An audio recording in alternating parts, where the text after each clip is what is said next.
All right, man. So look, we did the Six Genius Okay. test, and what that is this guy developed, because this guy has a consulting firm. He does small business consulting. He does large business consulting. He does consulting for large corporations, helping them build teams. And Okay. how teams get built is based on differences of their God-given talents, not in trying to find someone that's like you. Right. And you need the different people with the different skills, but these skills are not hard skills. They're not your I know pest control, I'm a doctor, I'm a lawyer. It's not based on those skills. It's based on your basically how you're wired to work and how you work best, Right. and what work actually energizes you and what work actually demotivates you, because there's work that actually you feel excited about, and then there's work like you always put off, and you always put it off, and you procrastinate on it, and then when you do it for very short periods of time because it just deflates you. Right. And what you have to find out is, why is that? And um it's based on this. We initially had the conversation, say, hey, give me 15 minutes, a couple of, almost a month ago, and I said, you said, I want to get some coaching, some consulting, some mentoring, and I asked you, what are the top 3 things you want to get out of the consulting? That was my question. Your first thing out of your mouth was, I want to learn to delegate. Right. Okay, and then the second thing is, I want to scale, and the third thing is, I need a marketing plan. So Yes, you sir. have a big vision, I can tell, and the first thing you want to do is get out of some things you're doing that you don't want to do. You want to delegate it immediately. Right. You just want to get it off your hands. Right. That's because usually the first thing out of your mouth is usually what's in your heart. Right. And Absolutely. so those are the things that I look for. Is what is it that you want to accomplish, and then how do I help you accomplish? But when we got into the weeds and in the consulting, we found out a lot of things Right. that you're just not going to be in a place where you can delegate an entire um, position, because there's no money to do it Right. yet. Right. And there is, in order for you to get into a marketing plan, you need money, but a plan is like, how I can make this plan, 15 minutes a day to start out, or I can give you my entire SEO plan and then choke you, and you won't be able to do it unless I actually walk you through the next 2 years. Right. Because when we talk about plans, they can be very simple or they can be very elaborate. So Right. so a marketing plan for you right now would be something that you can do 15 minutes a day, every single day, but you're not going to see the results for the next 90 days. Right. And that, I think, when you're gonna understand why that becomes so taskful for you to even get that done. Right. And what I'm going to do is, let me share with you yours. I'm going to do this. I'm going to share yours. I'm going to Okay. share mine, Okay. and then I'm going to share Eric's, my media marketing, and he's the one that does all the video production, and he does the podcast, and he produces everything for me, and he's going to be coming on full time to take on all the marketing.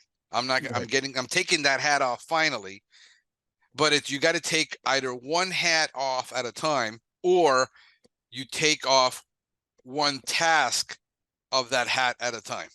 Right. And you might end up with 5 people. Like right now, I have people in Pakistan that do some of my marketing stuff, because it is much cheaper to have them do that task, or those 2 or 3 tasks for me, than for me to have Eric spend weeks on it. Right.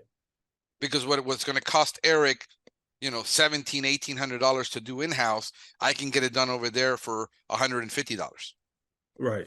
So you got to, before you can learn to delegate, you got to learn to manage. You got to learn which parts you can delegate on, so that you can start getting little things off your plate that you hate doing, that you're not good at, so that you can focus on what you do. But this is going to be so eye-opening for you. You're going to enjoy it. I know I enjoyed it. Let me see if I can share my screen with you.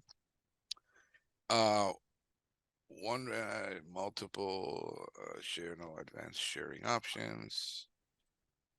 Screen share. I want to screen share. This is what I want to do. Okay, let me see where it's at. It's going to be on that screen. No, hold on a second. Let me get that screen. Let me get that screen up so that it shows up on my. This is your report. Let it load. All right.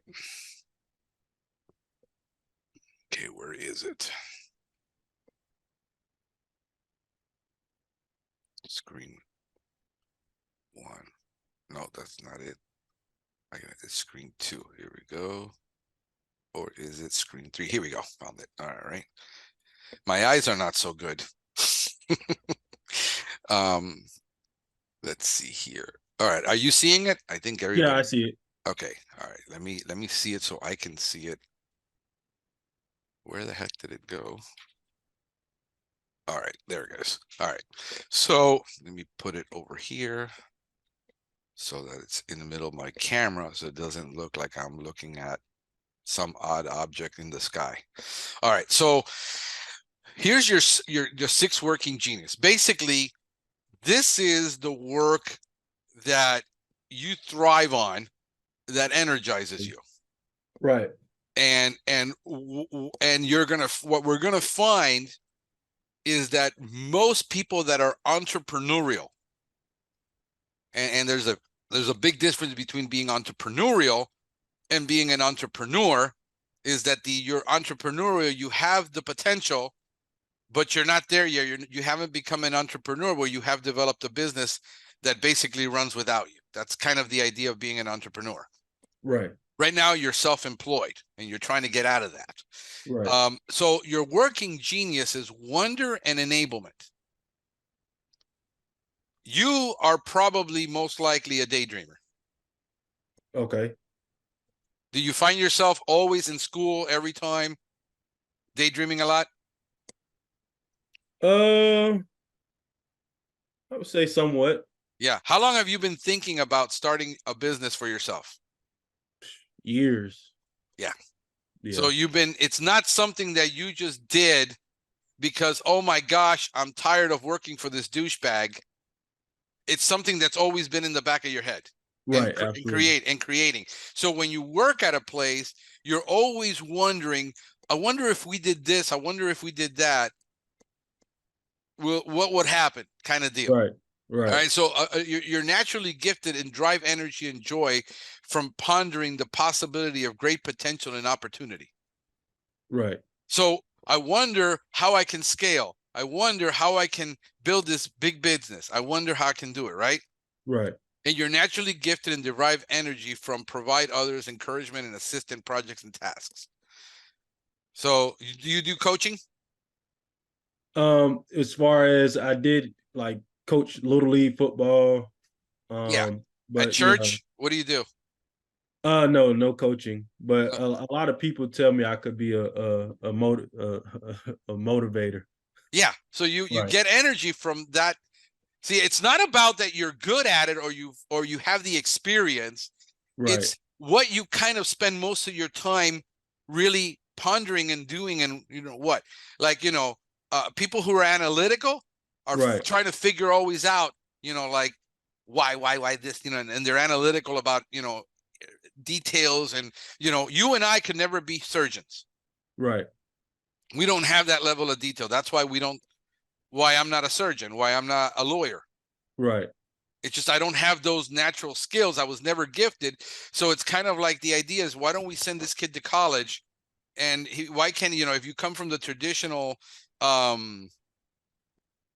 Hispanic migrant immigrant family, is I brought you here so that you can be a doctor or a lawyer and you could be successful and go to college, and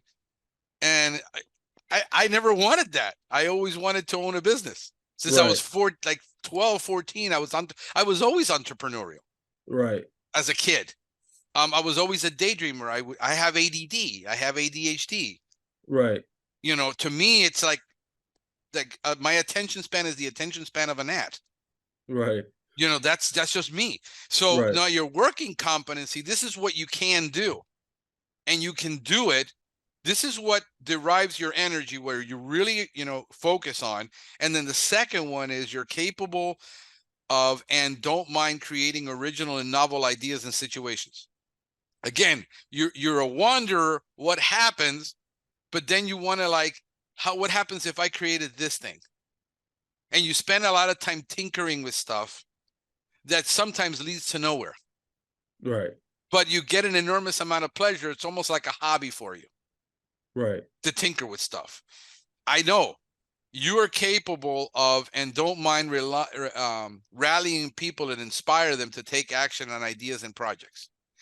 What you're always trying to do is, I have an idea and I wish somebody would come along with me and help me with my idea, because I don't know how to do the idea. I just got the idea. I just need somebody to do the idea. This is why delegating is so right up the top of the thing for you, because you're looking for people to help you. This is why you got your friend in the conversation, that you want him to help you with some of the administrative, because he has a business degree.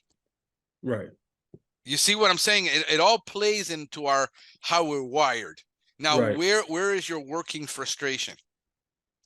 You aren't naturally gifted and don't derive energy and joy from pushing projects and tasks through to completion to ensure that the desired result is achieved. In other words, this is where you aren't naturally gifted and don't derive energy and joy from using intuition, instincts to evaluate and assess ideas and plans. In other words, when we get down, Okay. if I give you my marketing plan, let's say, and I give you that entire marketing plan, there are so many steps along the way that require so much technical ability, that would require you to literally go in there and find out what each one of those things mean, and then be able to take what those things mean and then create the detailed plan for it, and then go in and execute it. Right.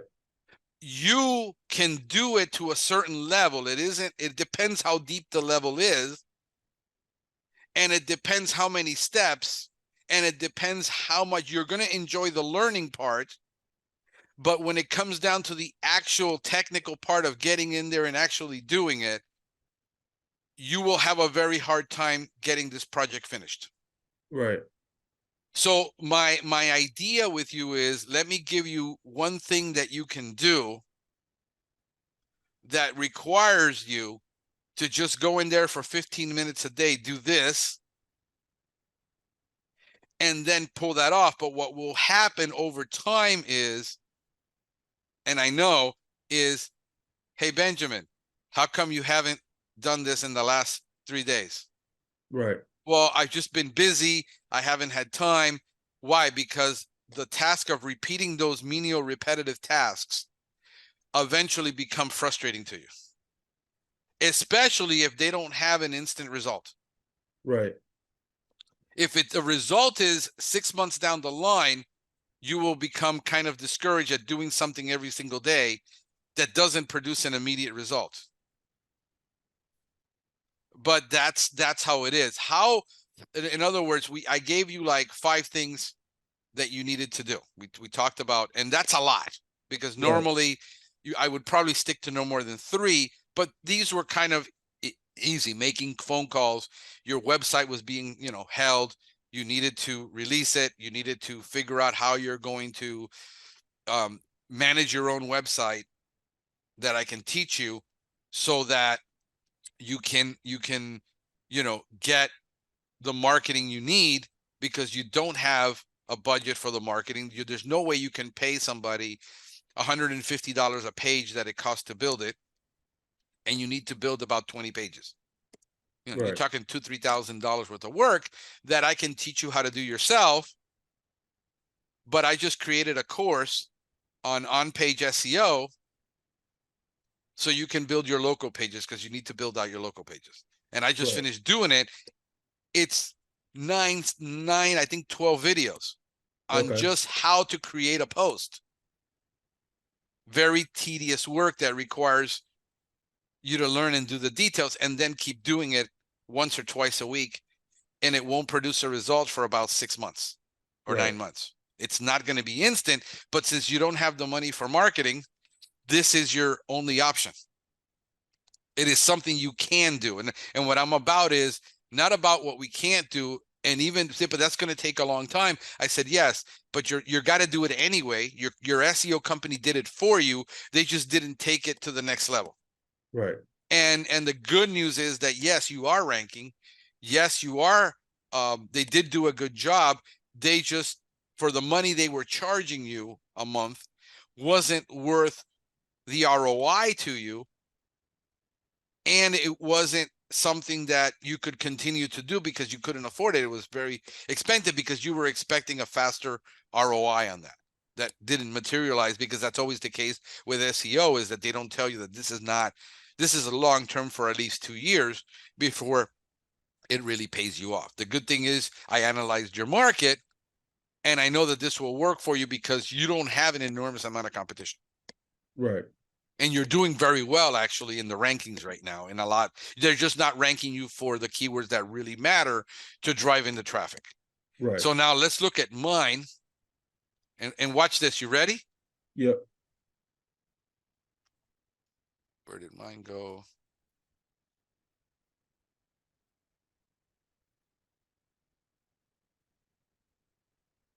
Would you look at that? Working Genius, wonder and enablement. Hey. Invention and discernment, and galvanizing and tenacity. Right. Dude, I built my website and I did my SEO for 6 years before I could delegate that task. And then I tried to delegate it to 2 agencies. It cost me $30,000 to delegate it. Wow. And then they did it wrong. This is why I took it back and I tried again, and then I delegated a small portion of it and they screwed it up and I had to take it back. Right. I just delegated the website building and they screwed it up and tanked my SEO and I had to take it back. I did it again just now. The person developing my website is 90% done with it. And for the last 2 months, he's had so many problems. He's been holding it and he can't release it. And he's asking for more money because he needs money. And I said, no, not until you release my site and get it published and it's working. I'll pay you the other half I owe you. So I paid for half of a website that isn't done. Delegating is not easy because you have to be able to absorb the mistakes that they're going to make and be able to eat them when you're delegating. Remember, so this is why I brought it in-house. This is why I rather just hire Eric full-time, where he can produce $10,000 a month worth of content SEO. And right now, my ROI on SEO is better than most people's ads, which is about 3x. Right. So if we 3x it, 4x it in-house, what can we do? And then plus we're going to start running ads. So he's going to manage the ads because I already know I'm testing the ads. I already know the ROI I'm getting on those. But I am a guy where the difference between probably you and me is that I have 20 years on you of experience. But we're kind of wired the same. I just figured out long-term, a long time ago, what I was really good at, what I enjoy. And this is why I do the things I enjoy, because it derives the energy. Now, I am technically minded. That is different set of skills, because you and I can have the same kind of inner person, but our experiences and our experiences mold us and shape us, where we learn discipline. Right. Even though that is not our thing, we have to discipline ourselves to get it done, and then just stick to it and learn to stick to it. And I believe between you and me, being a faith person, that we understand these principles, that we still have to be disciplined, even though this is not something that energizes me. I can still figure out a way to do it and be enabled to do it. So it Right. is something that you can kind of overcome for a period of time, and you're going to have to. That the idea that, once we look at, I said, hey, I need you to get your accounting done. Right. The first thing you did is you delegated that. Right. Well, if you don't have any money coming in, really, there's no need for a CPA and an accountant. I mean, I can still run a $1 million business and not have a bookkeeper because I Right. completely automated all my bookkeeping. Right. So when I'm talking to you about delegating is you can delegate to the software. Right. You can get software that assists you to do a task that you particularly find distasteful and don't have the patience to do, where if we automate it, you take that off your plate, but you're saving that money because whatever they were charging you, for $49 a month or whatever, I think it's like $15 a month for QuickBooks. It's like something ridiculous. And then if you want the expanded version, which you don't need, you pay like $49 a month or something, or $39 a month. But you already got Pest routes, and you automate that, and you can automate all of your bank accounts and everything. And now you have software that you can delegate to. The idea is, how do we find creative ways to get what we want? Because we won't get 100% all the time. Sometimes we get 80%, sometimes we get 50 of what we really want. It's kind of like hiring. If you hired right now an office person, but you need that office person to answer the phones, do the scheduling, check out on all the billing, do the collections, and then you need them to also sell. What if that person says, I can't sell? You can't teach them to sell. You're going to have to live with 4. What if the person says, the software is so complicated, it's going to take me forever to learn? Right. I mean, those are the real challenges, and you have to have, what I'm trying to teach you is you're going to have all your SOPs in place before you can delegate. You got to know what needs to be delegated and how that job is done, because you're not going to be able to go off the street, pick somebody that knows how to do in-house what you know how to do. A lot of the time it's vertical integration. You have to do it in-house, everything, or you can just delegate one task. In other words, can you delegate somebody to answer your phones? Yes. You can't, however, delegate how to sell to your client. You can only delegate the fact that they're going to take the name, address, phone number, email, and somebody's going to get back to you. Right. But if you're taking 36 calls a day and you need to be in the field, then you just hire that one task. Right. And for a long time, I did that. I hired an answering service 24 hours a day, and they would explain to the client, hey, we're the call center. We're not salespeople. We can't give you a quote. A Pest Pro is going to call you back. Right. 80% of people were okay with that. Right. I had to realize that I could not answer every call myself anyway. I would lose those calls. 80% of people say, no, I just need someone now. And they're going to hang up with that person. They're going to call the next company and want them out there like right away. And you got to realize that there's a lost opportunity. Right. Let me show you Eric's. This is Eric.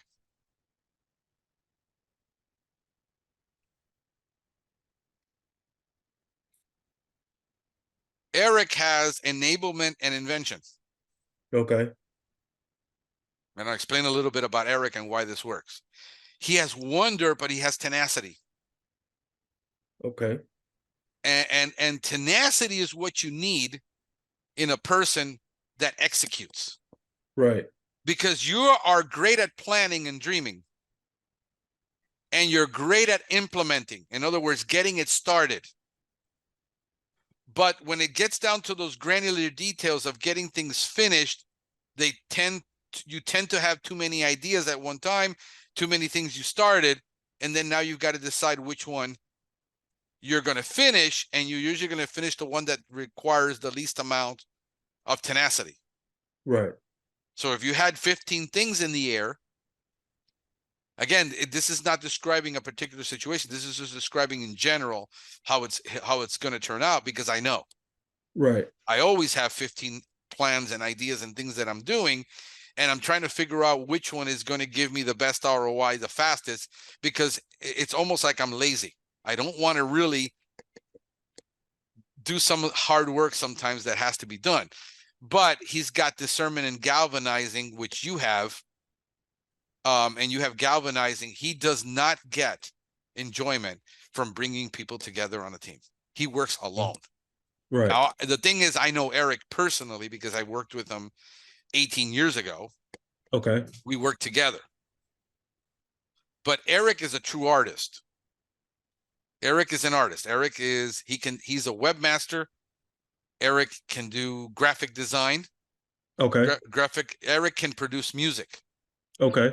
Eric is a musician. He can play every instrument. Oh, okay. Nice. He can write. He can't sing. You know, I give him crap about it all the time.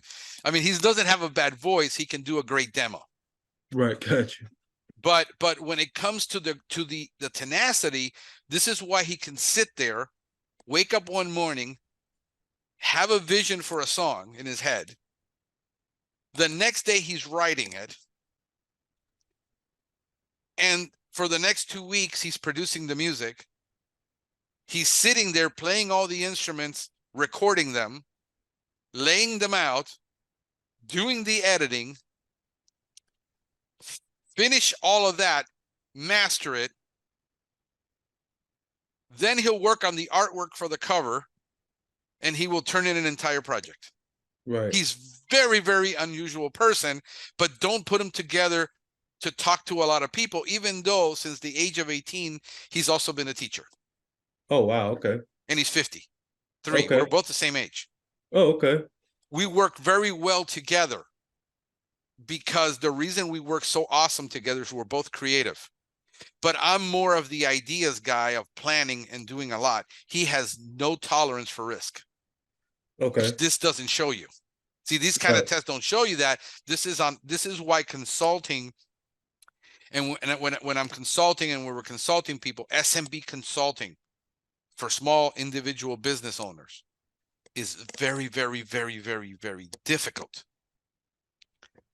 because a lot are probably wired like this, or one combination of it. Right. The reason they need consulting is because they're not just pure tenacity and galvanizing and discernment. If they were pure tenacity, galvanizing and discernment up here with invention and wonder as their working component, or a mix of that, they wouldn't need us. Right.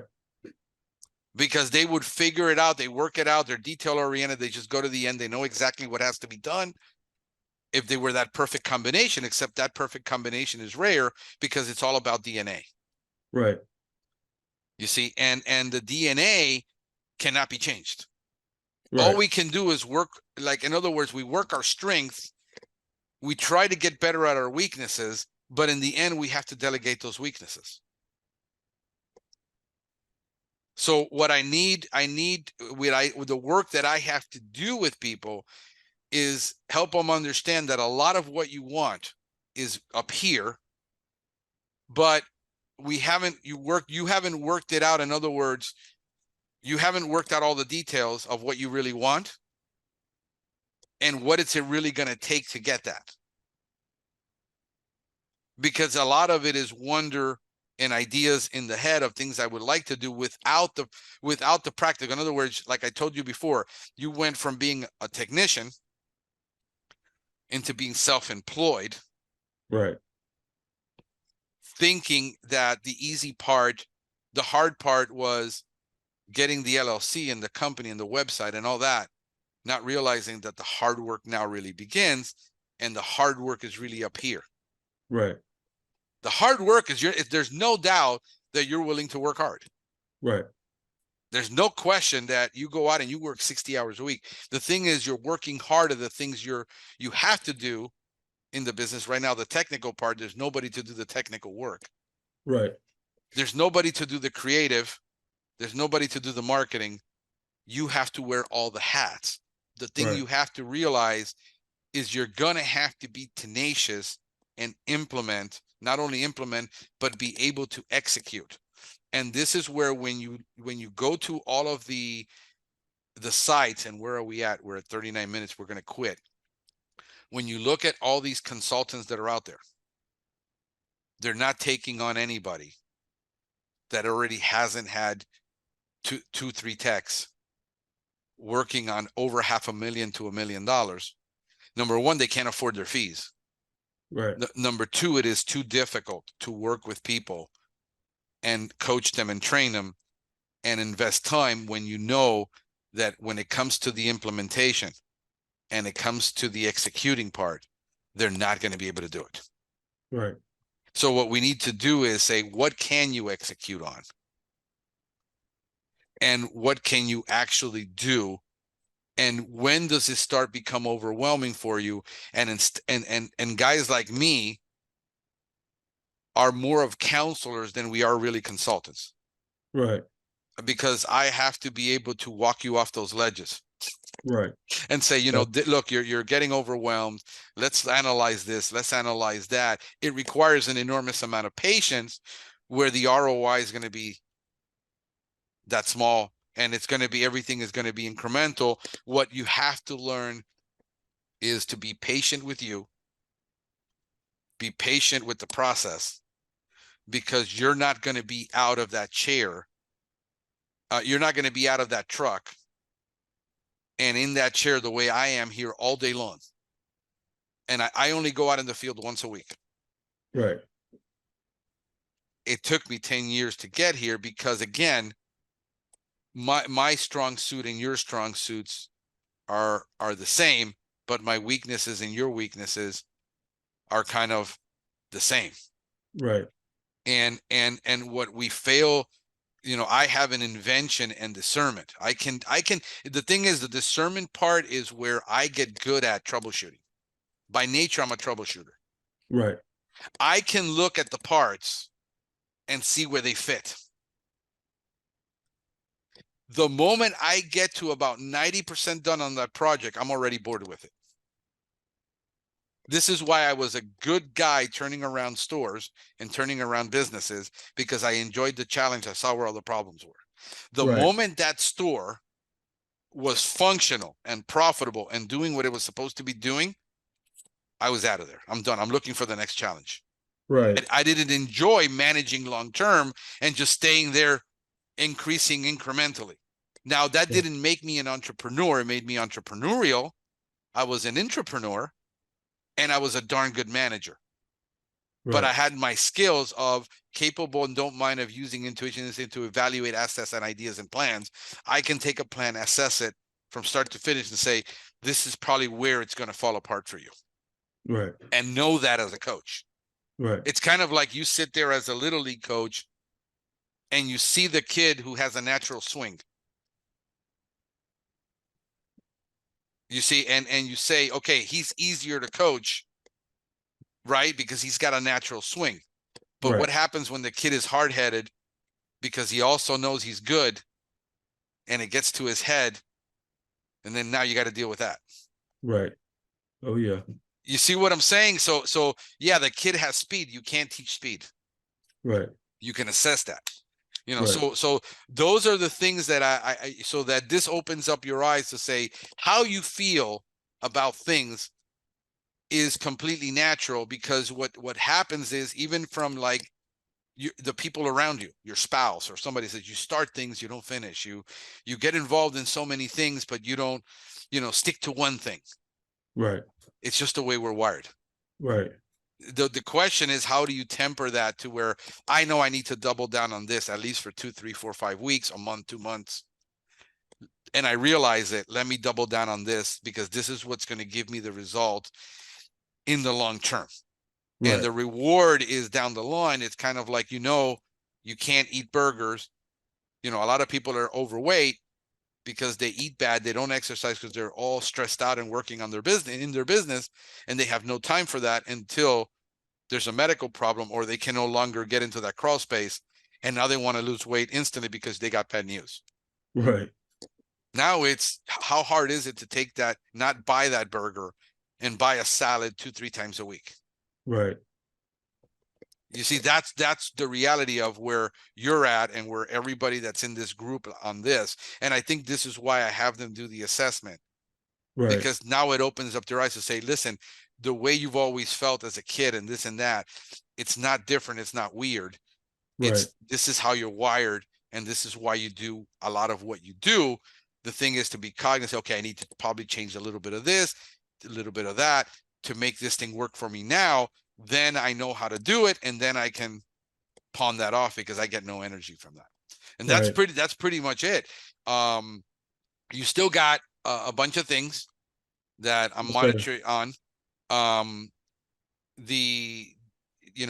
me know when you're ready. You already know about the site. The question now becomes is getting with them in that meeting on how we're going to be able to migrate it. Okay. Because all you literally have to do is migrate that site to literally the same platform they buy, and move it over here with your credentials, and you own it, and then you can control it. There's going to be like no loss, because I'm not going to try to redo that site. I'm just going to put it on the same development platform so that there's no loss. Right. Zero. So when it goes across, there's no loss in SEO, because you got a lot of good SEO juice. I mean, to get a site to be like an 8 on an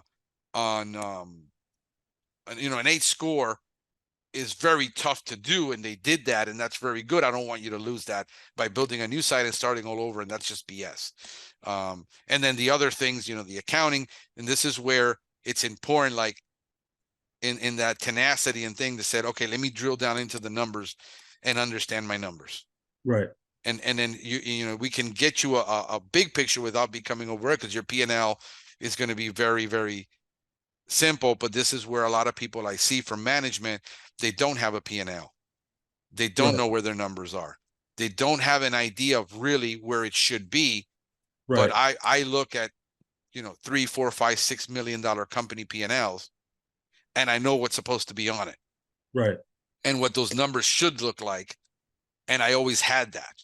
The guy that got me onto that, believe it or not, who gave me the numbers in the beginning, where I knew where the percentages had to be and all that, was Pete Chopin, when he used to publish his article 10 years ago.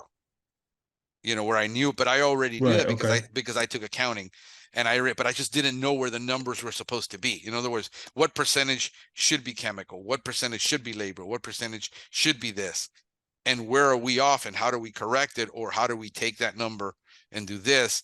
So once you get that done, get that finished, get the other things that we said finished, we can meet again and say, okay, we got it. Let's evaluate it now. Let's understand it. Let's explore it. Because unless we understand that and we know where that is, and you don't know where those numbers are supposed to be. So even if I told you, hey, this is the big picture, you still don't understand where those numbers need to be. So this is where that coaching and that, hey, this is what we're supposed to be looking at. Other than that, man, keep going. Yes, sir. Absolutely. Keep going, keep doing it. We'll get there. It's just going to be, you're going to have to be real patient with yourself. Right. Yes, sir. You can't, want it in the next year, unless, like I said, you all of a sudden blow up for some reason, which is very unrare or very rare. That happens because you have to acquire the management skills, and you have to acquire the sales skills, and you got to acquire the marketing skills, and you got to acquire all these skills that you need. But we can accelerate them. I can just tell you, look, don't go down that path. I know that one for sure is a pitfall. Avoid that one. And then at least, get you to some nice growth over the next year, so that you can afford to hire your first technician. Right. But I need you to have the SOPs in place, and you're not even there yet, where you have no SOPs. Right. And we need to work on those. So that's like going to be step by step. But I know you suffer with the tenacity part. So then I got to wait till you get it done, because if I were a salesman, I would say, let's just meet every week, and then I could rack up a bill for you, but you're not getting things done. And all you're doing is telling me how you feel. At that point, I'm your therapist. Right. I'm not a consultant anymore helping you move along. I'm just Right. listening to you racking up hours for no reason. So I rather you get it done and then we meet and every step of the way. So I'll let you go, brother, because you know you need to Okay. get going. I need to get going. Love you, Okay. man. All right, man. Appreciate it. Love you. All Bye. right. Love you too, brother.